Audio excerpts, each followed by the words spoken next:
I'm Hannah Hemmelgarn. I am located here in Columbia. I work at the University of Missouri with the Center for Agroforestry.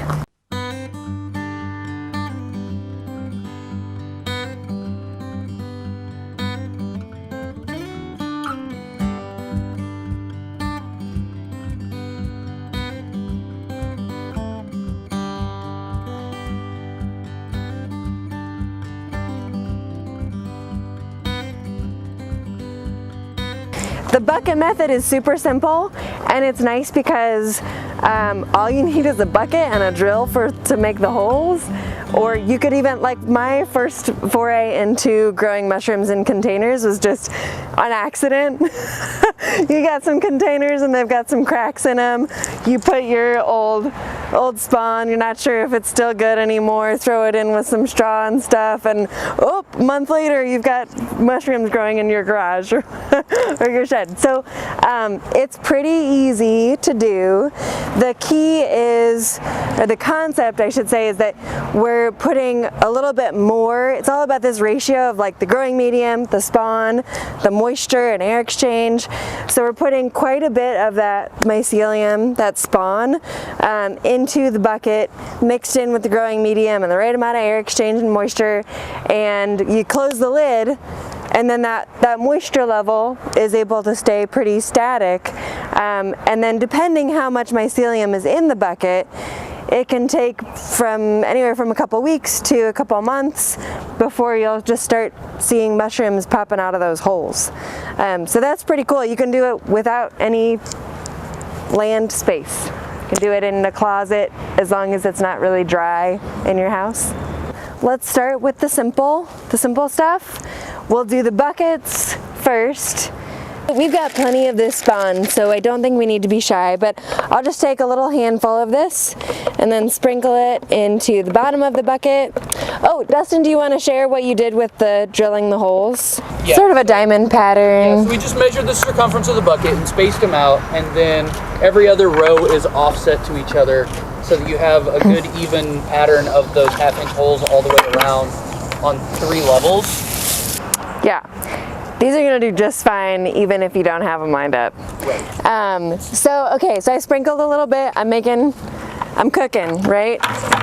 Get it all kind of nice in there.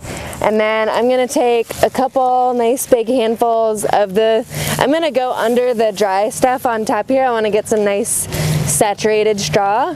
So this has been soaking for a couple days? 4 days. 4 days, that's plenty of time. And the fact that it isn't super stinky tells me this is nice clean straw.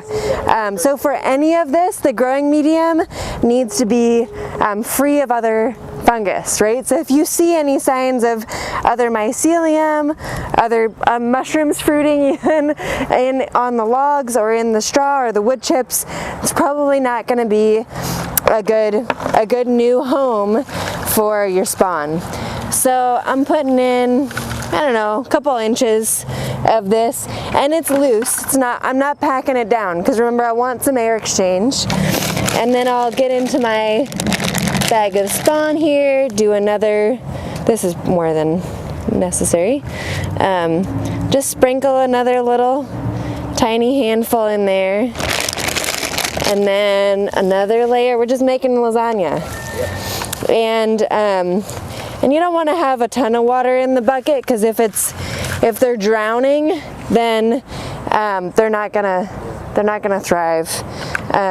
So you did just layering. So then another, sprinkling a little more. Oh yeah, these are gonna be happy.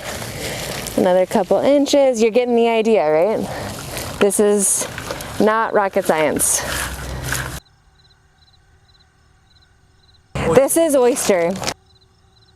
You know, a couple tablespoons, 2 or 3 tablespoons worth. So we're gonna do this, just keep going with these layers all the way up to the very top, because we don't want a lot of air space for the straw to dry out. That's kind of the key. It's like not too much water, not too much air. We're just lightly laying this in here. Do a little more. This is another cue for the mycelium to start fruiting. is when they when they run out of food, of growing medium. So they've maximized, like in these bags, when this mycelium is fully occupying this space, it's like, I need to find a new home. I gotta send out some fruit. I gotta reproduce. So so that's what's happening in the buckets too. They're gonna fill, the mycelium will fill up in this space, and then those mushrooms are gonna be looking for a new home. So as we just do this, we'll just keep adding, sprinkling, and then when you get to the top, you just put the lid on, label it, right? Like we label plant starts and jars of funky things in the fridge.